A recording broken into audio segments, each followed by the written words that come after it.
goals and about your dreams.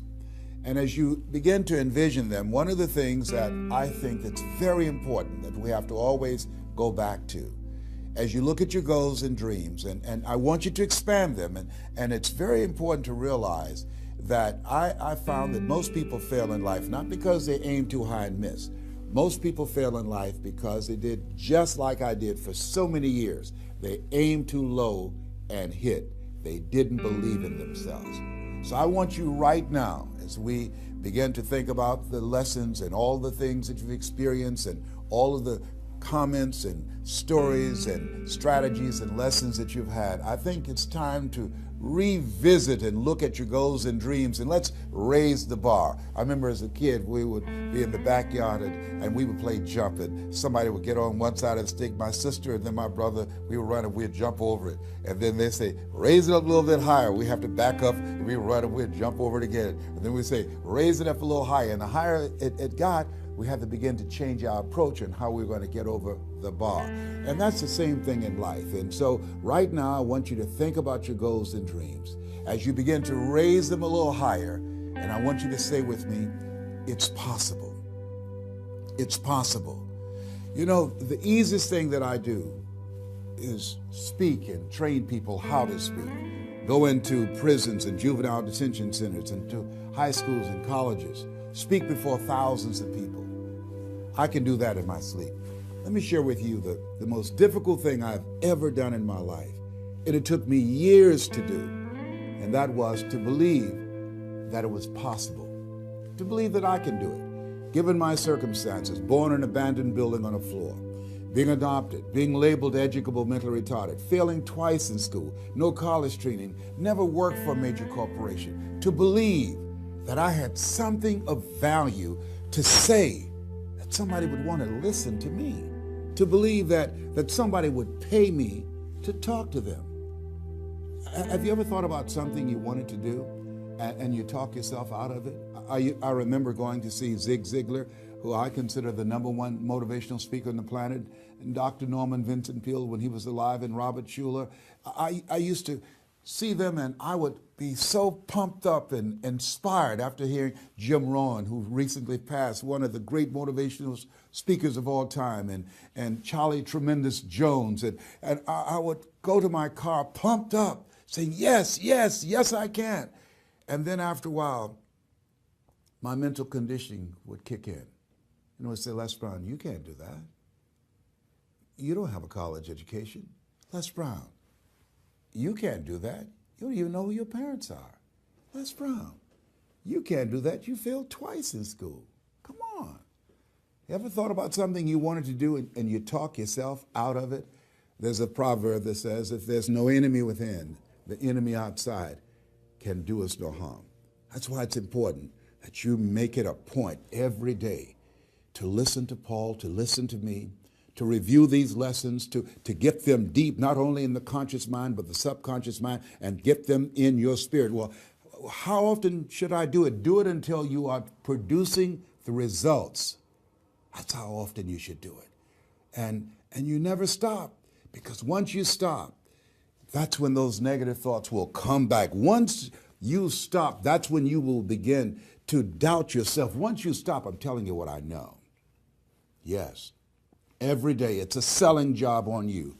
It's possible. I can do this. I can make this happen. No matter how bad it is or how bad it gets, I'm going to make it. It's possible.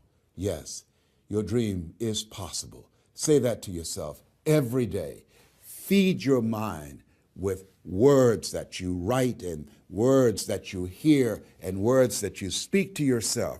Feed your faith, and your doubts will starve to death. Say to yourself, it's possible. It's possible.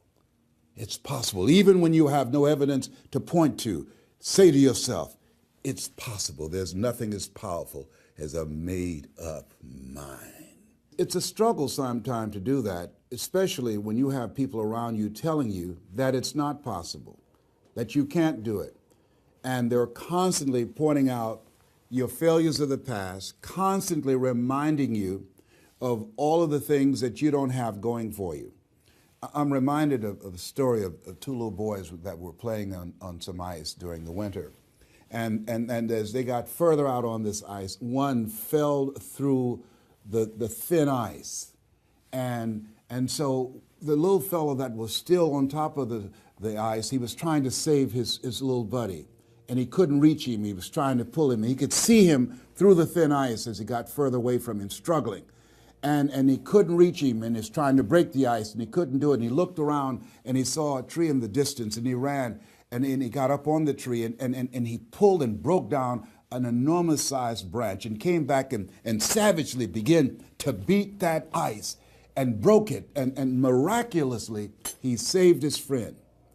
And when the paramedics came, and they were able to revive this little boy, they were scratching their heads. They're trying to figure this out. Said, how could this little pruny fellow go up in a tree and break off a branch this size and then come back and beat and break the ice and save his friend? They thought it was just miraculous. It was baffling. And an old guy who was there said, I can tell you how he did it. And they said, how?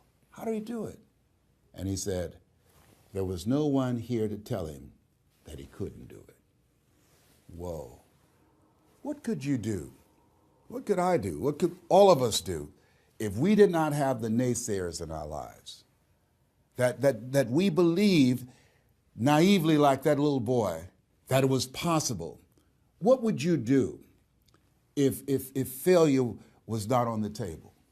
Do you realize that 87% of people allow the fear of failure to outweigh their desire to succeed because they've been convinced by the evidence, by being practical, by being logical, by being realistic. I did that. Leslie, yes. You're going to speak for corporations, yes.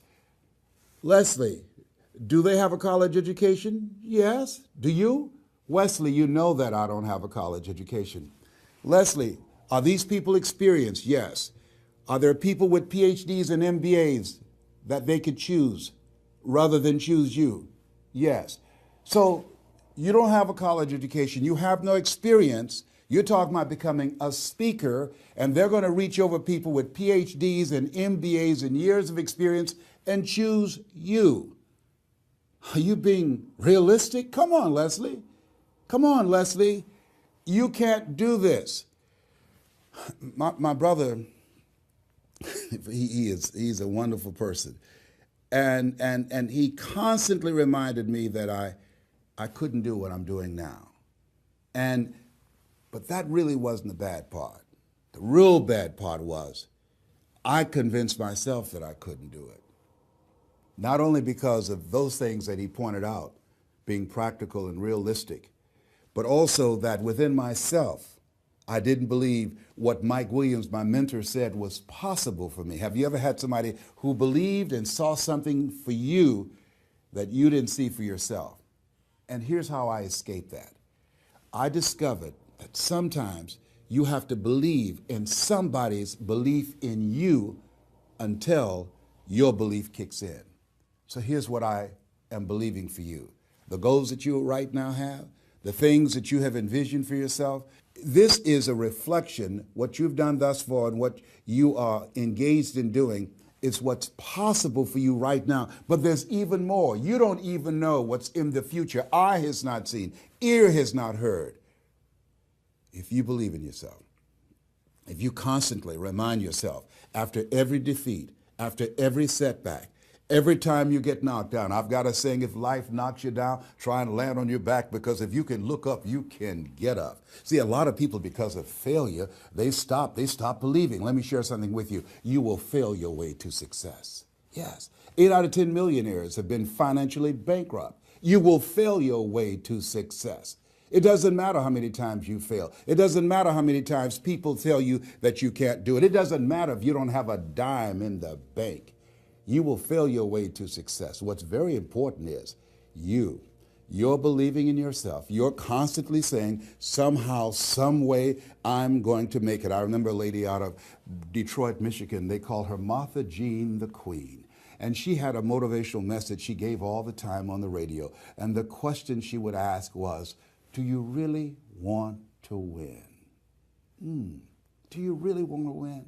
And she said, if you really want to win in life, you've got to believe in yourself when no one else does. You've got to believe in yourself. See, it's easy to believe in yourself and to have faith if you have a good bill of health, if your relationship is working out fine, if you have money in the bank, if you have a secure job, if your mortgage note is paid current, if the children are acting like they have good sense.